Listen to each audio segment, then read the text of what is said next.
The way we met was the company I worked for sent me to New Jersey to buy an airplane. And Carol worked for the company that I was dealing with to buy the airplane, and I asked her out every day for 2 weeks.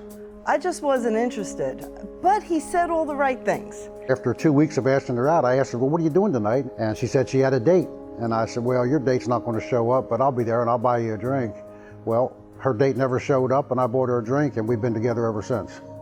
My first wife and I had just separated right before Carol and I met. At the time, I wasn't Christian, and I just rationalized they're not living together, they're a million miles away. You know, this is going to end up in divorce, so it's okay. That kind of rationalizing is just extremely embarrassing and shameful to even share. The day of our wedding, all of our friends were betting against us. Everybody, including ourselves. My best friend at the time said to me, what are you, crazy? Why are you getting married? And I said, hey, when it's good, it's good. When it's bad, it's over. We had really low expectations when we got married. Now, we had both grown up, we were both raised Catholic. We knew about Jesus, but we didn't know Jesus. And that made all the difference in the world. We started going to church, and Carol was, it was affecting her. Me, I was playing at it. The day that changed everything, God spoke to me, said, Bob, you're done drinking. I was a drunk, I drank a lot, caused a lot of problems in our marriage. We had a really nice big boat, a big Sea Ray cruiser. So we went out on the river, parked up by the 12 Mile Island, and I told Carol, God spoke to me today, I can't drink anymore, I'm done. Well, she had heard I'm done drinking a lot of times. But this time it was real. God really had spoke to me, and I knew it in the depths of my heart. I went to start the boat up and it wouldn't start. One of the motors wouldn't start. After I got everything going, I go upstairs, I hit the starter switch, and boom, the boat exploded. I was plunged with such a force from the explosion. I went backwards off the boat into the Ohio, and that was the catalyst for this whole change. While I was recovering, I was in the hospital for a week, recovering from burns. I was in a wheelchair. I just decided I was going to dig in, and I was going to learn everything about Jesus that I could. We basically both should have been killed in that explosion. We knew that God saved us for a purpose, and we needed to be about that purpose. And we realized, we haven't given each other the value that we should have. So we just started going to marriage classes, everything that came up. I was reading marriage books all the time.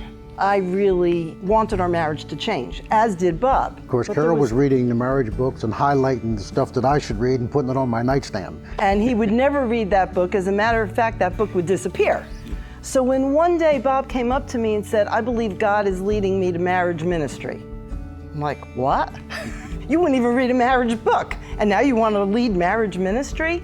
But that is what God called him to do. Since we had been to a lot of marriage classes ourselves, we were able to just start leading different marriage studies, and we did that at Northside for probably 7 years or so.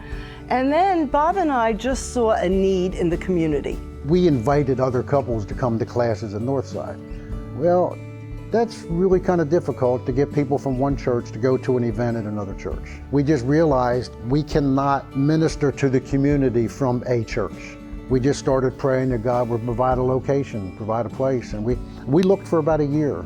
I was driving down this road one day and I caught a glimpse out of my corner of my eye of a for sale sign. We pulled into the driveway and I stepped out of the car, and it was amazing. When my foot hit the ground, I had this overwhelming, you're home. I can't tell you how many people walk in this place and say there's something special. It's like the Holy Spirit is in here. There are many hurting couples. We are just overwhelmed with the amount of couples that we hear from, all different ages, but especially younger couples.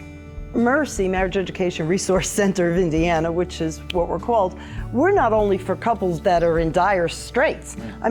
We want couples to have preventative maintenance, so when life does happen, they don't fall apart. So we do have many couples that have a decent marriage, but they want to make sure it stays that way. We are not professionals. We never make that claim, but we are people who have been through the fire, literally, and God has taken us on the other side. So we think that our experience and what God has done for us can convey hope and help. I heard somebody say one time that your greatest ministry will come from your deepest pain. And I realized, our deepest pain was first our relationship with God being severed, my relationship with my kids being broken and distant, the failure of my first marriage. My kids were young when my wife and I divorced.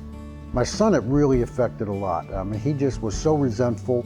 When people would ask him, Tim, what do you want to do when you grow up? His standard answer was, I don't know, as long as I'm not like my dad. I don't want to be anything like him. He ended up getting married young, like I did. He ended up divorcing his first wife at basically the same age I left his mom. After Carol and I got right with each other and got right with God, he saw a difference. He saw what was going on. And when he married his second wife, the question was asked to them, is there anybody who's married you would want to emulate? And my son said, yeah, my dad and Carol. And it just,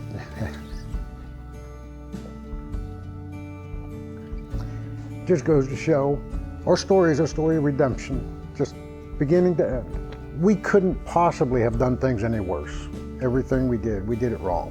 And God has called us to a ministry of marriage. I mean, the most unlikely couple in the world.